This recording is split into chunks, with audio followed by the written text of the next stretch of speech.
ಕೆಂಗೇರಿಯಲ್ಲಿ ಯುವಕ ಆತ್ಮಹತ್ಯೆ, ನೇರಳೆ ಮಾರ್ಗದಲ್ಲಿ ಮೆಟ್ರೋ ಸಂಚಾರ ವ್ಯತ್ಯಯ. ಕೆಂಗೇರಿಯಲ್ಲಿ ಯುವಕ ಆತ್ಮಹತ್ಯೆ ಮಾಡಿಕೊಂಡಿದ್ದರ ಪರಿಣಾಮ ನೇರಳೆ ಮಾರ್ಗದಲ್ಲಿ ಮೆಟ್ರೋ ಸಂಚಾರ ವ್ಯತ್ಯಯವಾಗಿತ್ತು. ಇಂದು ಬೆಳ್ಳಂಬೆಳಿಗ್ಗೆ ಬೆಂಗಳೂರು ಮೆಟ್ರೋ ಪ್ರಯಾಣಿಕರಿಗೆ ಕೈ ಕೊಟ್ಟಿತ್ತು. ಕೆಂಗೇರಿ ಮೆಟ್ರೋ ನಿಲ್ದಾಣದಲ್ಲಿ ಯುವಕ ರೈಲಿನೆಡೆಗೆ ಹಾರಿ ಆತ್ಮಹತ್ಯೆ ಮಾಡಿಕೊಂಡ ಪರಿಣಾಮ ಮೆಟ್ರೋ ಸಂಚಾರ ತಡೆಯಾಗಿತ್ತು.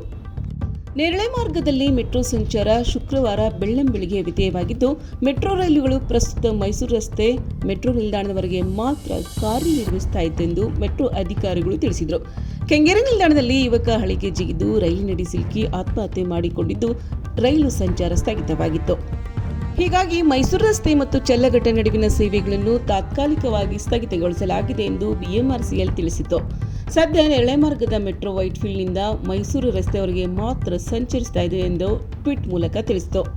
ಪಂತರಪಾಳ್ಯ, ರಾಜರಾಜೇಶ್ವರಿ ನಗರ, ಜ್ಞಾನಭಾರತಿ, ಪಟ್ಟಣಗೆರೆ, ಕೆಂಗೇರಿ ಬಸ್ ಟರ್ಮಿನಲ್, ಕೆಂಗೇರಿ ಚಲ್ಲಘಟ್ಟ ನಿಲ್ದಾಣಗಳಲ್ಲಿ ಮೆಟ್ರೋ ಸಂಚಾರ ಇರುವುದಿಲ್ಲ.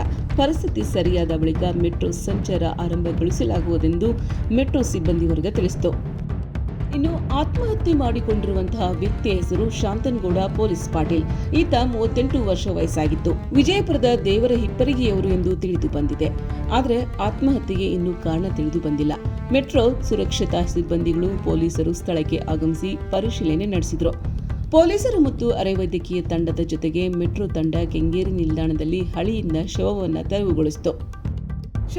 ತೆರವುಗೊಳಿಸಿದ ನಂತರ ಮೆಟ್ರೋ ಸಂಚಾರ ಯಥಾಸ್ಥಿತಿಗೆ ಬಂದಿದೆ. ಜ್ಞಾನಭಾರತಿ ಮತ್ತು ಚಲ್ಲಘಟ್ಟ ನಡುವಿನ ಸೇವೆಗಳು ಇಂದು ಬೆಳಗ್ಗೆ 9:40 ಸಂಪೂರ್ಣ ನೇರಳೆ ಮಾರ್ಗದಲ್ಲಿ ರೈಲುಗಳು ಈಗ ಎಂದಿನಂತೆ ಸಂಚರಿಸುತ್ತವೆ ಎಂದು ಮೆಟ್ರೋ ವಿಭಾಗದ ಸಿಬ್ಬಂದಿ ವರ್ಗ ತಿಳಿಸಿದೆ.